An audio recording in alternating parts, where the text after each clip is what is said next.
ایک دفعہ کا ذکر ہے کہ ایک خوبصورت ریاست میں شہزادہ زین رہتا تھا۔ شہزادہ زین بہادر، نیک دل اور بہت حسین تھا۔ اس کی ریاست کے سب لوگ اسے بہت چاہتے تھے۔ ایک دن وہ شکار کے لیے جنگل گیا۔ شکار کرتے کرتے وہ بہت دور نکل گیا اور راستہ بھول گیا۔ جنگل میں گھومتے ہوئے اس کی نظر ایک خوبصورت محل پر پڑی۔ محل کے دروازے پر ایک حسین شہزادی کھڑی تھی۔ اس کا نام شہزادی لیلا تھا۔ شہزادہ زین نے پہلی نظر میں ہی اسے دل دے بیٹھا۔ شہزادی لیلا بھی شہزادہ زین کی بہادری اور حسن سے متاثر ہوئی۔ شہزادہ زین نے شہزادی سے پوچھا، آپ یہاں اس جنگل میں اکیلی کیا کر رہی ہیں؟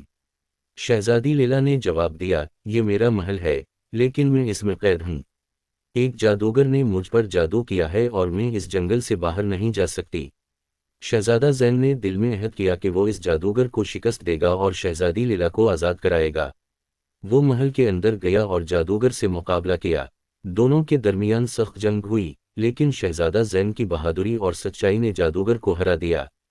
جادوگر کے شکست کھاتے ہی شہزادی لیلا پر سے جادو ختم ہو گیا اور وہ آزاد ہو گئی۔ شہزادہ زین اور شہزادی لیلا ایک دوسرے سے محبت کرنے لگے اور شادی کر لی۔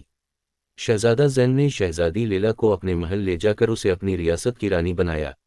دونوں ہمیشہ خوشی خوشی رہنے لگے اور ان کی محبت کی کہانی ہمیشہ کے لیے امر ہو گئی۔